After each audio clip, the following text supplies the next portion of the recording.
നമസ്കാരം. കഴിഞ്ഞ ക്ലാസ്സിൽ നമ്മൾ അമേരിക്കൻ സ്വാതന്ത്ര്യ സമരവുമായി ബന്ധപ്പെട്ടുകൊണ്ട് മർക്കൻഡലിസ്റ്റ് നിയമങ്ങളെ സംബന്ധിച്ചാണ് പറഞ്ഞത്. I think already studied about the mercantilism. പുസ്തകം ഇല്ലാത്തൊരു പുസ്തകം കിട്ടുമ്പോൾ അത് ചോദ്യോത്തരത്തിലേക്ക് എഴുതിയാൽ മതി. മർക്കൻഡലിസ്റ്റ് നിയമങ്ങളുടെ പ്രത്യേകത, main feature of that law was the introduction of new taxes. Especially tax was imposed on some items like sugar, tea, especially the tea. Like this product, a new import tax was introduced. ഇത്തരം വസ്തുക്കളിലൊക്കെ ഈ mercantilist നിയമങ്ങളുടെ പ്രധാനപ്പെട്ട രണ്ട് നിയമങ്ങൾ ഈ വസ്തുക്കളിൽ നികുതി ചുമത്തുന്നത് സംബന്ധിച്ചാണ്. ഇങ്ങനെ നികുതി ചുമത്തുമ്പോൾ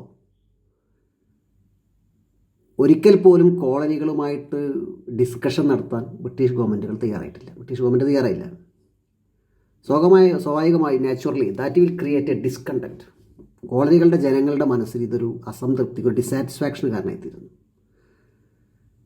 tax was imposed, tax burden was increased.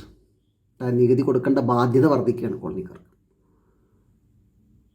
എന്നാൽ കോളനിയിലെ ജനങ്ങളായിട്ട് ഒരു ഡിസ്കഷൻ നടന്നിട്ടില്ല. So the imposition of the tax create a discontent. So the made a slogan, ഒരു പുതിയ സ്ലോഗൻ കോളനികളിലെ ജനങ്ങൾ ഉയർത്തുകയാണ്: നോ ടാക്സ് വിത്തൗട്ട് റെപ്രസെൻറ്റേഷൻ. ഈ ടാക്സ് ഇമ്പോസ് ചെയ്യുന്ന സമയത്ത് ഞങ്ങളുടെ ഒരു റെപ്രസെൻറ്റേഷൻ ഉണ്ടായിട്ടില്ല. So we are not ready to give the tax. A slogan was arised: no taxation without representation. ഇങ്ങനെ ഈ നികുതി വർദ്ധിപ്പിച്ചതിനെതിരായിട്ട് ചെറുതും വലുതുമായ അനേകം ലഹളകൾ, agitations that started in the colonies. One of the major important incidents is the Boston Tea Party. പുസ്തകത്തെ ഒരു box ആക്കിയിട്ട് കൊടുത്തിട്ടുണ്ട്. It was happened in 1773. Actually that was the beginning of the American War on Independence. Boston harbour, ഇന്ന് ലോകത്തിലെ ഏറ്റവും വലിയ തുറമുഖങ്ങളിലൊന്നാണ് Boston. അവിടേക്ക് വസ്തുക്കളുമായി വന്ന, especially the tea boxes, some ships from Britain entered the Boston harbour. ഈ സമയത്ത് ഈ നികുതിക്കെതിരായ സമരം നടന്നുകൊണ്ടിരിക്കുകയാണ്, പ്രത്യേകിച്ച് ഇമ്പോർട്ട് ടാക്സിനെതിരായിട്ട്. Some revolutionaries they disguised as red Indians. Red ഇന്ത്യന്മാരുടെ വേഷം ധരിച്ചുകൊണ്ട്, റെഡ് ഇന്ത്യക്കാരാണ് ഈ കപ്പലിൽ നിന്ന് വസ്തുക്കൾ എടുത്തു മാറ്റുന്ന ജോലി, ബോഡി എന്നവരാണ്. തുറമുഖത്തിലേക്ക് വസ്തുക്കൾ എത്തിയാൽ അത് കപ്പലിൽ നിന്ന് ഇറക്കി വയ്ക്കുക, കയറ്റി വയ്ക്കുക, അങ്ങനെ ബോർഡിങ് ചെയ്യുന്ന ആളുകൾ റെഡ് ഇന്ത്യൻസാണ്. So some of the people disguised as red ഇന്ത്യന്മാരുടെ വേഷം ധരിച്ചുകൊണ്ട് they entered the ships and take the boxes and threw it on the sea. 342 chest of tea bar that can be thrown into the sea. അത് കടലിലേക്ക് എറിയാണ്. This incident was known as Boston Tea Party. Actually, that was the beginning of the American War on Independence. ഇതാണ് American സ്വാതന്ത്ര്യ സമരത്തിൻ്റെ ഏറ്റവും പ്രധാനപ്പെട്ട തുടക്കങ്ങളിലൊന്ന്. So remember that date, 1773. നമ്മളിത് പഠിക്കുമ്പോൾ ഒരു ടൈം ലൈൻ പ്രിപ്പയർ ചെയ്യണം. ചരിത്ര പഠനത്തിൽ ടൈം ലൈൻ, ആദ്യം സംഭവിച്ച കാര്യങ്ങൾ ആദ്യം, പിന്നീട് ഒരു അസെൻഡിങ് ഓർഡറിൽ അതങ്ങനെ ഓരോ സംഭവങ്ങളും നിങ്ങൾ നോട്ട് ഹൗസിൽ എഴുതി വയ്ക്കുക. ഇപ്പോൾ തന്നെ രണ്ട് പ്രധാനപ്പെട്ട വർഷങ്ങൾ നമ്മൾ പഠിച്ചു കഴിഞ്ഞു. 1492 Christopher Columbus landed in North America. And 1773 to the Boston tea party. ഇതാണ് ബോസ്റ്റൺ ടീ പാർട്ടിയെ കുറിച്ച്. ഇനി ഈ സമയത്ത് സം ഫിലോസഫേഴ്സ്, പുസ്തകത്തിൽ രണ്ട് പേരുകൾ കൊടുത്തിട്ടുണ്ട്: John Locke and Thomas Paine. ഈ രണ്ട് പേരും philosophers, scholars, they want to close the tie up with Britain. ബ്രിട്ടനുമായുള്ള എല്ലാ ബന്ധങ്ങളും അവസാനിപ്പിക്കണം എന്ന ആർഗ്യുമെൻ്റ് ഉള്ള രണ്ട് പ്രധാനപ്പെട്ട സ്കോളേഴ്സാണ് ജോൺ ലോക്കും തോമസ് പെയിനും. തോമസ് പെയിൻ ഡയറക്റ്റായിട്ട് പറഞ്ഞു, end the tie up with Britain. ബ്രിട്ടനുമായിട്ടുള്ള എല്ലാ ബന്ധങ്ങളും അവസാനിപ്പിക്കുന്നതാണ് കോണ്ടിനെൻ്റിലേക്ക് അമേരിക്ക ഈസ് ബെറ്റർ, അമേരിക്കയ്ക്ക് നല്ലതെന്ന് പറഞ്ഞ ആളാണ്. അപ്പോൾ അവരുടെ പുസ്തകത്തിൽ കൊടുത്തിട്ടുണ്ടെന്ന് വായിച്ചേക്കണം, the role of the philosophers. ഇനി നമുക്കതിന് പഠിക്കും. വളരെ ഡീറ്റെയിൽ ആയിട്ട് അമേരിക്കൻ സ്വാതന്ത്ര്യ സമരത്തിൻ്റെ ഗതിയും നമുക്ക് പഠിക്കാനില്ല. Next we are going. അപ്പോൾ remember one thing, 1773 it is the Boston tea party.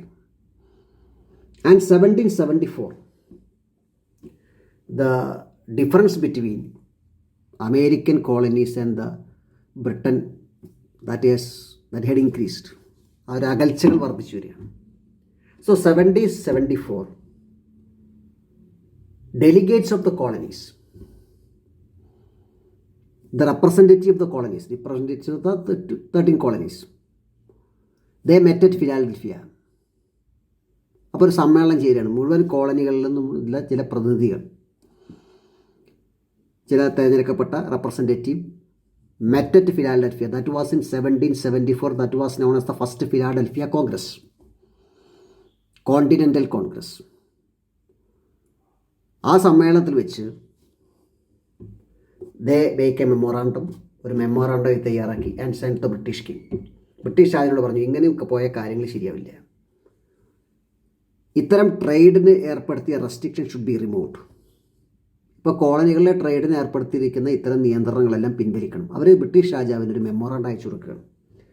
They demand the revocation of the regulation enforced on industry and commerce and not impose tax out without approval of the people. ഇപ്പോൾ ഈ കൃഷിക്കും വ്യവസായത്തിനുമൊക്കെ കോളനികളിലെ ജനങ്ങളിൽ ഏർപ്പെടുത്തിയിരിക്കുന്ന ചില നിയന്ത്രണങ്ങൾ, ടാക്സുകൾ, ഇതൊക്കെ പിൻവലിക്കണം. അഥവാ tax ഏർപ്പെടുത്തുകയാണെങ്കിൽ you should get the consent of the people of the colonies. ഒരു memorandum that was in 1774 after the first Philadelphia Congress held in Philadelphia അയച്ചു കൊടുക്കുകയാണ്. നാച്ചുറലി സ്വാഭാവികമായിട്ടും തരും ബ്രിട്ടീഷ് ഗവൺമെൻറ് ഒരിക്കലും അത് അപ്രൂവ് ചെയ്തില്ല. എന്ന് മാത്രമല്ല, send additional army to the colonies. That's again provoked the people of the colony. ഈ സമയമാകുമ്പോഴേക്കും കോളനികൾ സ്വന്തമായൊരു സൈന്യത്തെ സംഘടിപ്പിച്ചിട്ടുണ്ട്. ആ കോളനികളുടെ സൈന്യവും ബ്രിട്ടീഷ് ഗവൺമെൻറ്റുകളുമായി നിരന്തരം ഏറ്റുമുട്ടലുകൾ നടന്നുകൊണ്ടിരിക്കും, ചെറിയൊരു സംഘർഷങ്ങൾ. രാജാവ് കൂടുതൽ സൈന്യത്തെ അയച്ചുകൊണ്ട് കോളനികൾക്ക് മനസ്സിലായി the attitude of the British. Then 1774 again the met at Philadelphia. അവിടെ വെച്ചുകൊണ്ട് the elect George Washington as the commander of the combined forces of the colonies. കോളനികളുടെ മുഴുവൻ സൈന്യത്തിൻ്റെയും സർവ്വസൈന്യാധിപനായി ജോർജ് വാഷിങ്ടനെ തിരഞ്ഞെടുക്കുകയാണ്. During this time, through the pamphlets known as title as Common Sense, പുസ്തകത്തിലുണ്ടെന്ന് underline ചെയ്തേക്കണം, Thomas Paine declared that it was wise for the American to break the tie with Britain. Common sense എന്നൊരു പാംപ്ലെറ്റിലൂടെ Thomas pain കൃത്യമായിട്ട് ആ 1775 Philadelphia കോൺഗ്രസിൽ declare ചെയ്യുകയാണ്, ഇപ്പോൾ നല്ലത് അമേരിക്കയ്ക്ക് ബ്രിട്ടനുമായുള്ള ടൈപ്പ് അവസാനിപ്പിക്കുകയാണ്. ആൻഡ് 1776 ഇതോടെ ഈ സമയത്ത് യുദ്ധം ഏറെക്കുറെ ആരംഭിച്ചിട്ടുണ്ട്. ബോസ്റ്റൺ ടീ പാർട്ടിയോടുകൂടി തന്നെ യുദ്ധങ്ങൾ ആരംഭിക്കുകയാണ് between American forces and colonies forces and British